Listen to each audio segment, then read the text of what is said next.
Oke, bismillahirrahmanirrahim. Assalamualaikum warahmatullahi wabarakatuh. Ya, pada kesempatan kali ini kita akan bahas mengenai review ya, PAS atau penilaian akhir sekolah kelas 12 ya. Oke.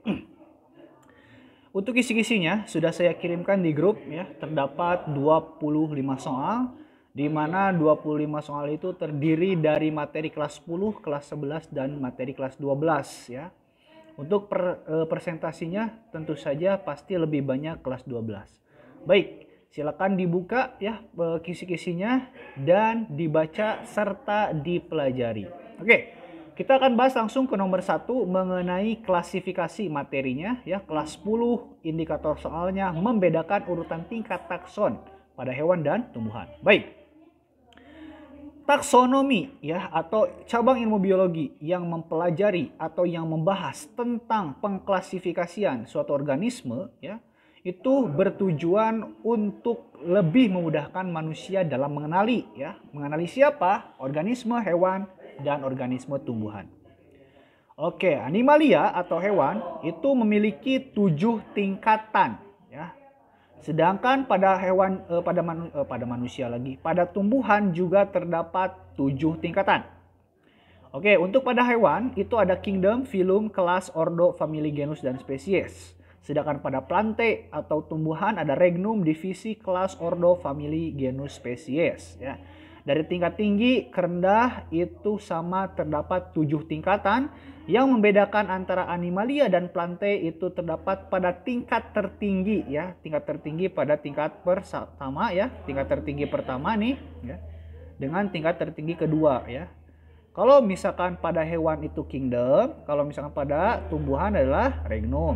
Kalau misalkan pada hewan ini phylum, pada tumbuhan ini divisio ya. Tapi maknanya sama, hanya pelafalan dan istilahnya saja yang berbeda. Oke, itu untuk yang number 1. Oke.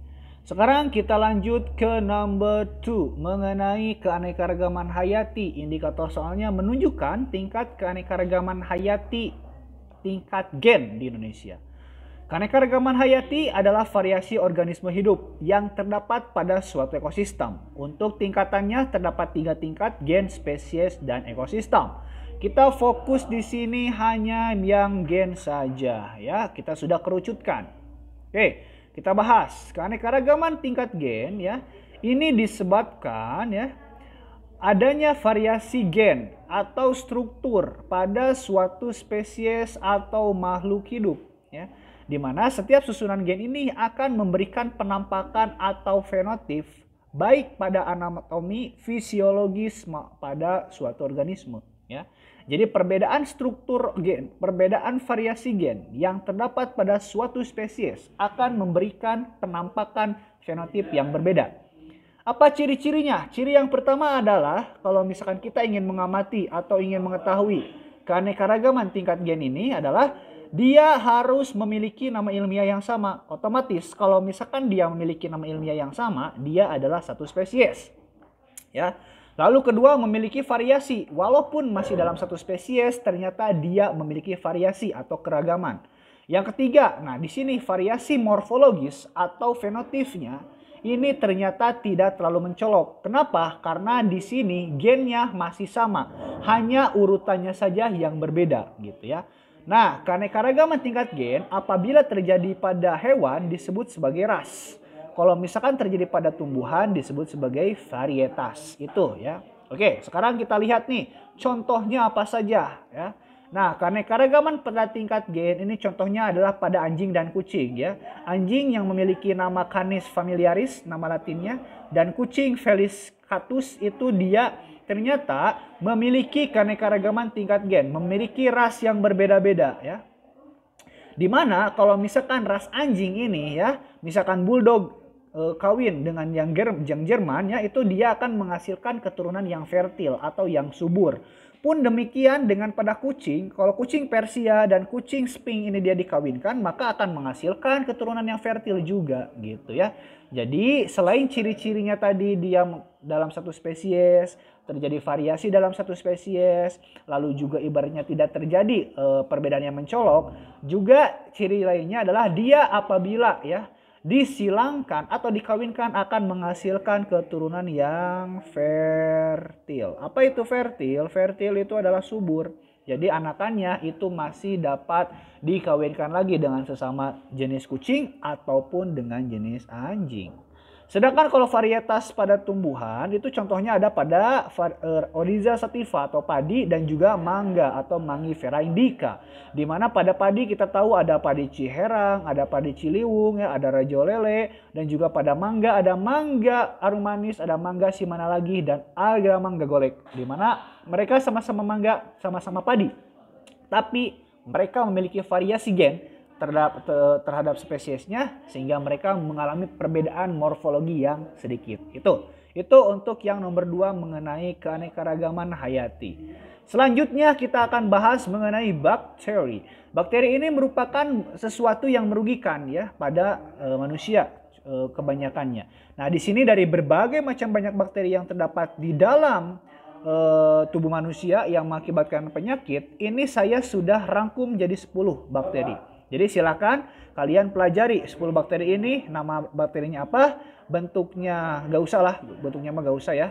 Jadi nama bakterinya apa, penyakitnya apa, lalu di mana nih kira-kira tempat infeksi yang terjadi. Jadi 3 hal tersebut yang harus dijadikan sebagai point of view yang harus kalian selalu ingat. Oke, itu untuk yang nomor ketiga mengenai bakteri. Sekarang kita ke nomor keempat mengenai plantae, menyebutkan ciri-ciri tanaman dikotil.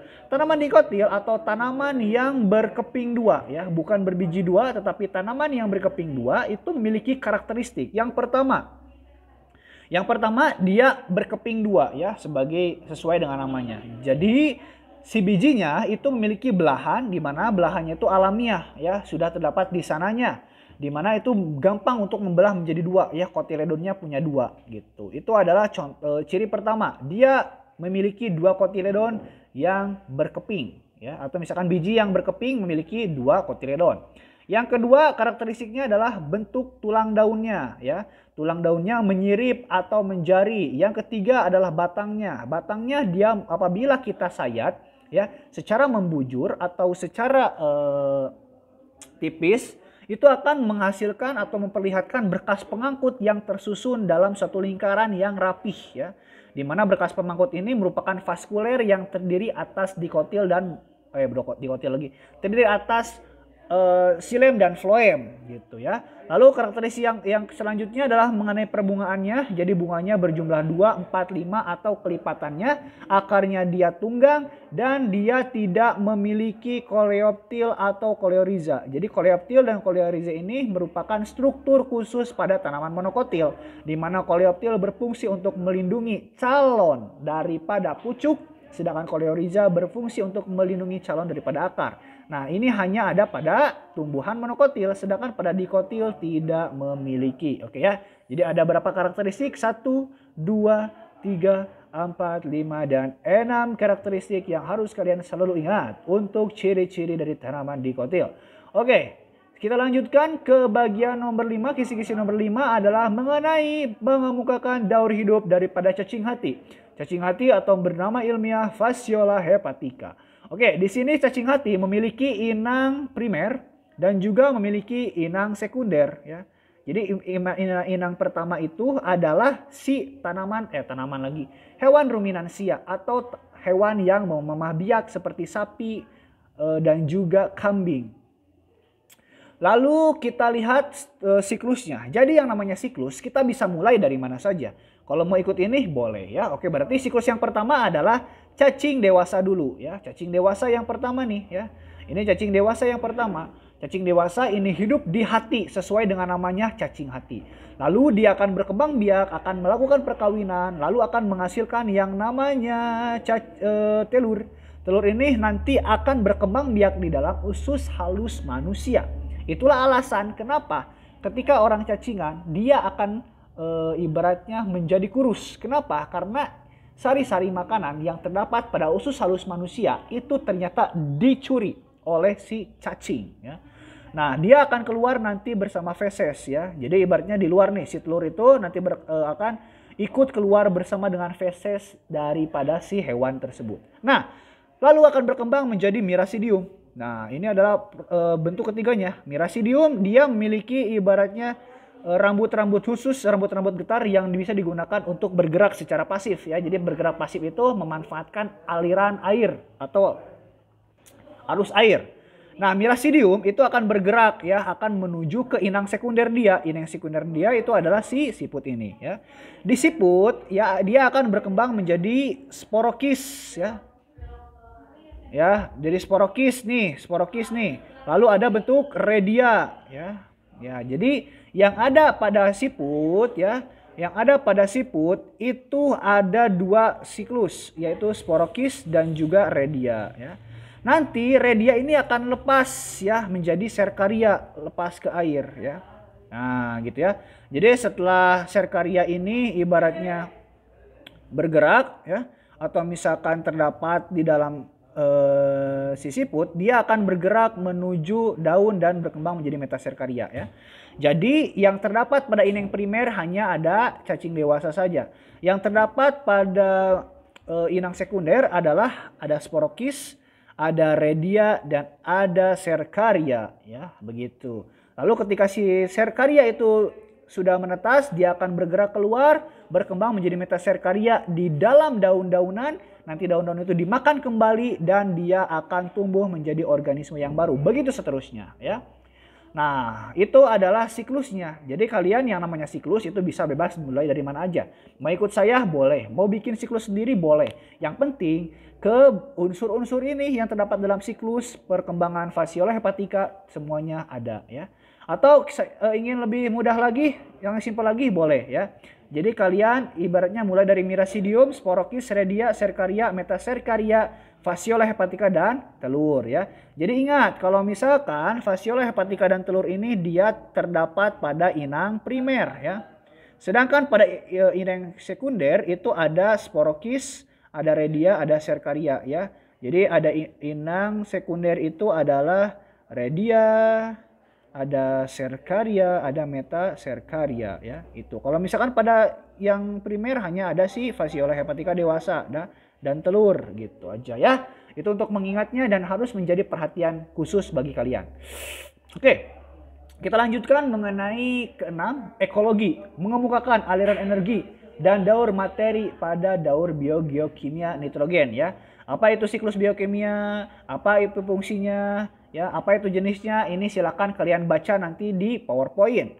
Sedangkan kita akan bahas khusus mengenai siklus nitrogen ya, karena di sini hanya siklus nitrogen saja yang menjadi fokus perhatian. Oke, bagaimana penjelasannya, Sir? Ya, oke, yang pertama adalah ada yang namanya proses fiksasi ya.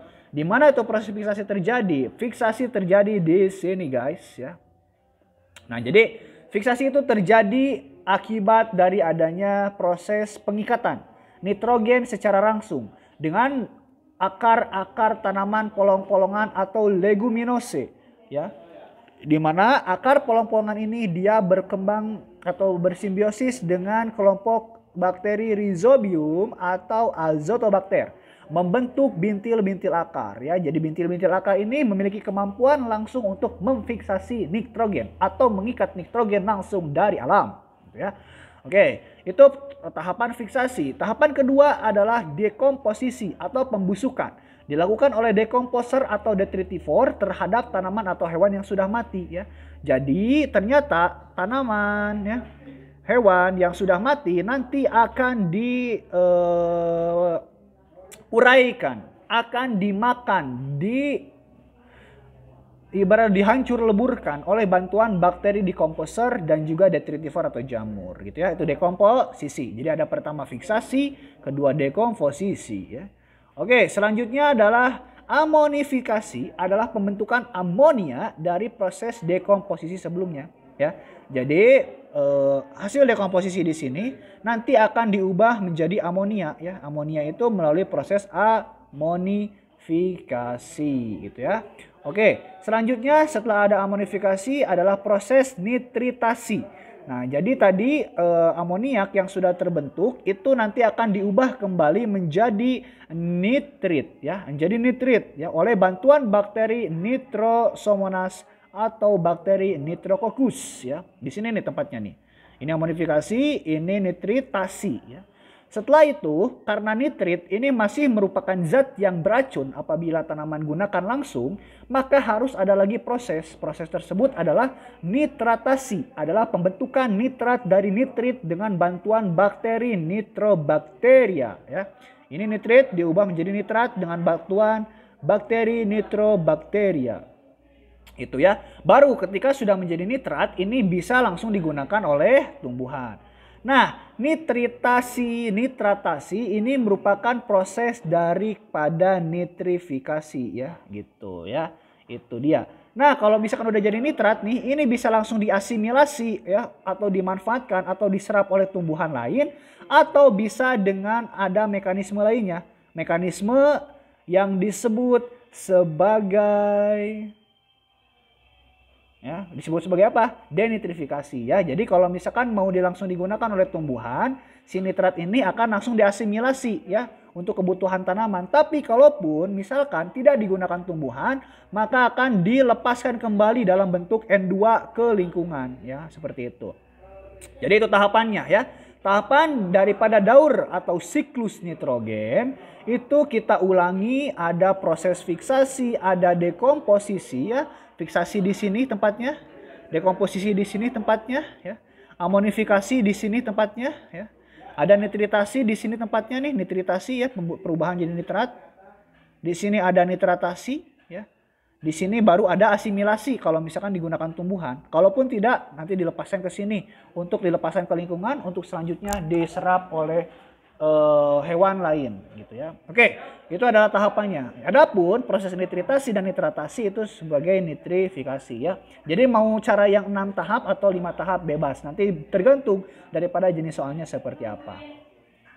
Nah, oke, selanjutnya kita akan bahas mengenai materi kelas 11, yaitu adalah struktur dan fungsi sel ya. Sel seperti yang kita tahu adalah merupakan unit struktural dan fungsional terkecil dari makhluk hidup. Nah, di sini kita fokus langsung ke sel hewan ya. Yang kita pelajari di sini adalah sel-sel hewan ya. Sel hewan itu merupakan suatu badan ya, badan mikroskopis yang ternyata memiliki bagian-bagian tubuh ya.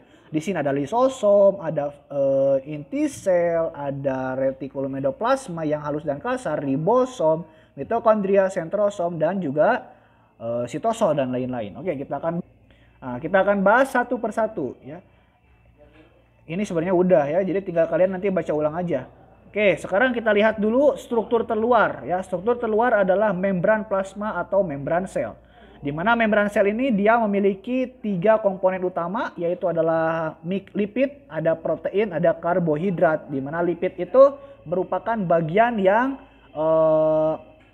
tersusun atas kepala dan ekor ya, di mana kepalanya terdiri atas fosfat dan ekornya terdiri atas lipid ya, gitu ya. Di mana membran sel ini juga memiliki protein ya, ada protein nih, ada protein yang dia menembus kedua layer ya, ini disebut sebagai protein integral, sedangkan yang ada di bagian ujung-ujung ini adalah perifer gitu ya.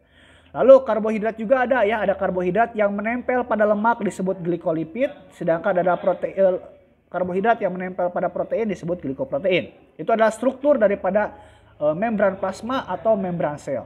Sekarang kita lanjutkan ke sifatnya.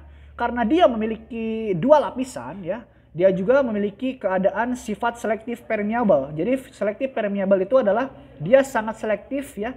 Dia akan membatasi siapa yang boleh masuk, siapa yang tidak untuk masuk ke dalam sel.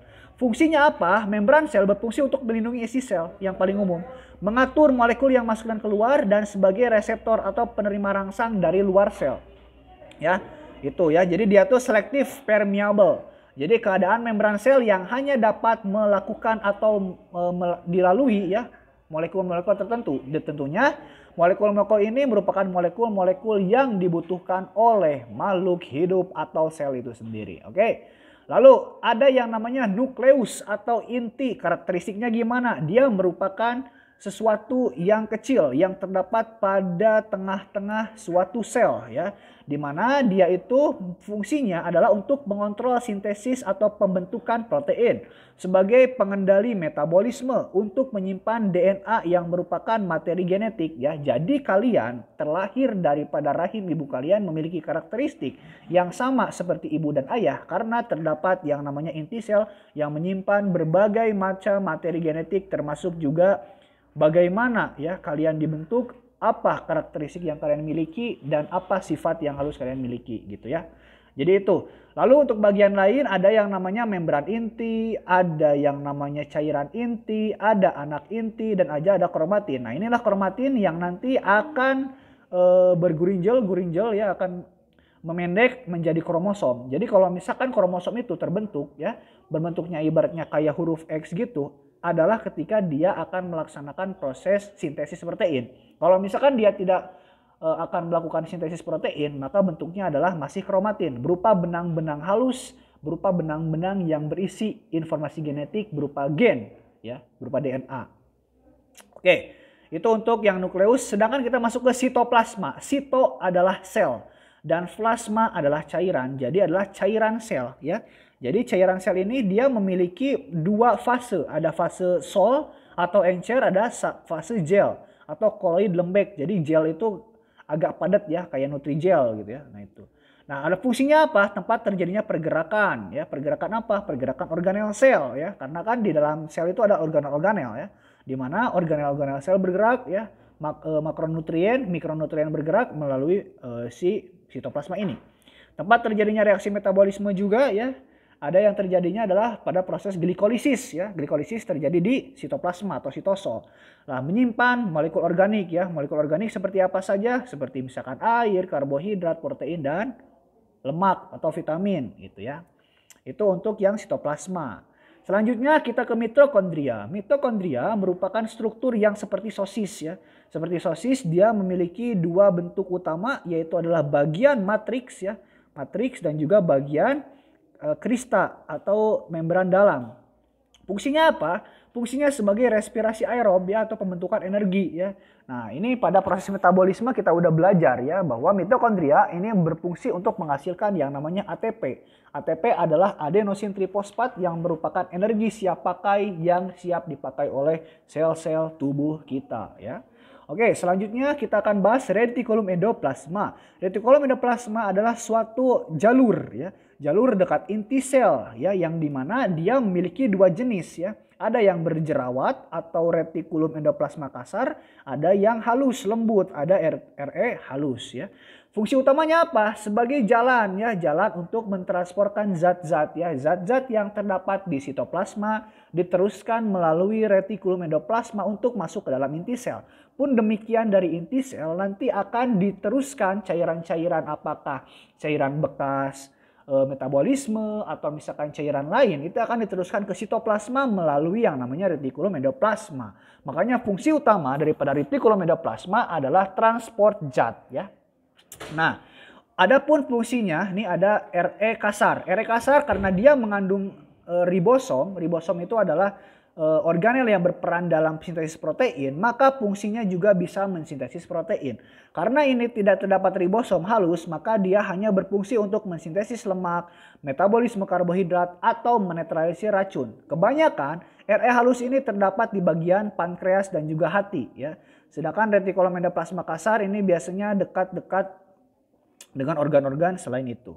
Oke. Selain kita lanjutkan ke organel yang lain adalah badan Golgi ya. Badan Golgi ini merupakan bagian-bagian yang berkriwel-kriwel ya, ibaratnya yang berlembar-lembar, yang dimana di sini berfungsi untuk proses modifikasi protein ya, yang telah disintesiskan oleh ribosom ya kan, karena ribosom kan organel untuk menghasilkan protein. Nah, protein-protein tersebut itu belum spesifik ya. Nah, disinilah nih di badan Golgi itu akan diproduksi. Kira-kira nanti si protein ini dibuat jadi hormon kah, dibuat jadi enzim kah, atau digunakan sebagai protein struktural yang membentuk organ-organ tubuh baru ya. Jadi organ kita kan ibaratnya itu mengalami kerusakan, entah karena jatuh, entah karena kecelakaan amit-amit ya, atau karena memang umurnya yang sudah lapuk. Nah, ini ya, aparatus Golgi atau badan Golgi itu dia ibaratnya membentuk protein, membentuk, memodifikasi sesuai dengan kebutuhan tubuh kita, sesuai dengan kebutuhan sel kita. Ya, bisa jadi hormon, bisa jadi enzim, atau menjadi protein struktural yang membentuk atau yang menopang tubuh kita. Ya, oke. Selanjutnya kita masuk ke kisi-kisi belum ya, lisosom. Ada lanjutan ke lisosom dulu. Nah, lisosom ini berfungsi sebagai pencerna intrasel ya, pencerna di dalam sel ya. Yang kenapa? Karena dia memiliki suatu enzim pencernaan yang disebut sebagai enzim hidrolitik ya. Caranya apakah dengan fagosit memakan, dengan autofag mendaur ulang, atau mengautolisis mencerna sel sendiri. Jadi si lisosom ini kayak ibaratnya malaikat Israel ya. Jadi kalau misalkan malaikat Israel kan mencabut nyawa-nyawa orang ya. Nah kalau misalkan lisosom ini dia mencerna organel-organel lain. Nah ternyata si lisosom juga bisa mencerna dirinya sendiri kalau memang si lisosomnya sudah rusak. Pun demikian dengan malaikat Israel ya, malaikat pencabut nyawa. Kalau semua orang-orang, semua organisme, semua makhluk sudah dicabut, maka malaikat Israel mencabut dirinya sendiri ya, mencabut nyawanya sendiri. Itu pun yang terjadi pada lisosom. Jadi lisosom itu selain mencerna organel lain, dia juga mencerna diri mereka sendiri apabila memang sudah waktunya. Ya, gitu ya. Ini ada jenis hidrolitiknya apa saja ya? Ada nuklease ya. Nuklease mencerna nukleus, protease, lipase, dan karbohidrase ya. Ini silakan dibaca saja. Selanjutnya ada ribosom. Si ribosom ini adalah si jerawat kecil yang berukuran kecil, tapi dia memiliki peran penting dalam hereditas karena dia membentuk atau pembentukan sintesis protein ya, mengcopy DNA menjadi RNA sehingga nanti RNA tersebut akan diteruskan ke keturunannya. Ya, itu ya. Ada ribosom terikat yang terdapat pada retikulum endoplasma tadi. Sedangkan ada ribosom bebas yang terdapat di sitosol ya, atau di cairan sel. Itu ya. Itu untuk ribosom. Selanjutnya kita akan bahas mengenai nomor 8, menjelaskan ciri-ciri jaringan dasar pada tumbuhan tingkat tinggi ya. Jadi jaringan dasar berfungsi untuk memperkuat kedudukan jaringan lain ya, sebagai tempat melekatnya jaringan lain atau struktur jaringan yang tidak sama walaupun berasal dari jaringan embrional yang sama. Ya. Disebut jaringan dasar, kenapa? Karena jaringan tersebut terdapat hampir di seluruh bagian tubuh tumbuhan. Apa saja jaringan dasar itu? Yang pertama ada parenkim. Parenkim ini terdapat pada akar, batang, daun, dan buah ya, di mana mereka masih memiliki sel yang aktif ya, berdinding tipis dan juga bulat persegi panjang. Selain itu dia memiliki ruang antar sel ya. Ruang antar sel ini berfungsi untuk meneruskan ya udara yang terdapat pada tubuh tumbuhan. Lalu banyak mengandung kloroplas ya. Kloroplas itu adalah bagian terdapatnya sumber cadangan makanan. Makanya dia masih bersifat meristematik atau masih aktif membelah karena kloroplasnya yang masih banyak. Dan ciri lain dari parenkim adalah dia memiliki ruang antar sel, di mana ruang antar sel ini ibaratnya sebagai pori-pori ya, pori-pori yang dimana bertugas untuk meneruskan udara yang terdapat pada tubuh tumbuhan sehingga tubuh tumbuhan mengalami ya atau misalkan kebagian udara itu ya buat oksigen gitu ya. Lalu selain parenkim ada yang namanya kolinkim. Nah, kolinkim ini strukturnya hampir sama dengan parenkim, akan tetapi dia mengalami penebalan ya. Penebalan apa? Penebalan yang namanya selulosa ya. Kalau pada parenkim belum ada penebalan, tapi kalau misalkan pada kolinkim terdapat penebalan selulosa ya. Lalu kebanyakan terdapat pada tumbuhan muda atau yang herba. Tanaman herba itu apa saja, Sir? Misalkan ada bayam ya. Bayam, tanaman herba itu ada kangkung. Pokoknya tanaman-tanaman herba itu tanaman yang keras ya. Tetapi kerasnya bukan karena ada lapisan lilin, akan tetapi karena ada penebalan selulosa gitu ya. Nah, ini tidak terdapat ruang antar sel ya.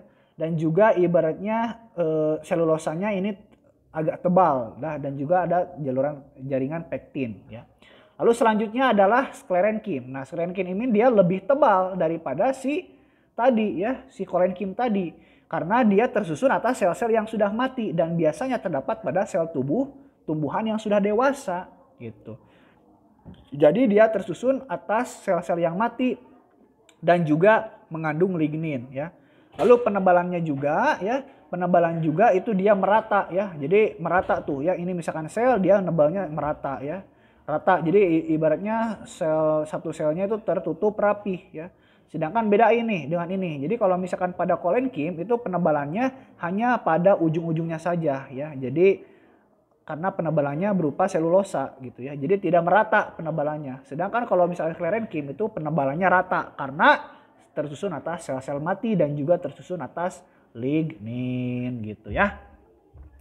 Itu untuk yang nomor 8 menjelaskan ciri-ciri jaringan dasar gitu ya. Oke, mungkin itu saja terlebih dahulu ya, sampai dengan nomor 8 untuk video pertama ya. Tunggu untuk kisi-kisi selanjutnya. Oke, wabillahi taufiq wal hidayah. Wassalamualaikum warahmatullahi wabarakatuh.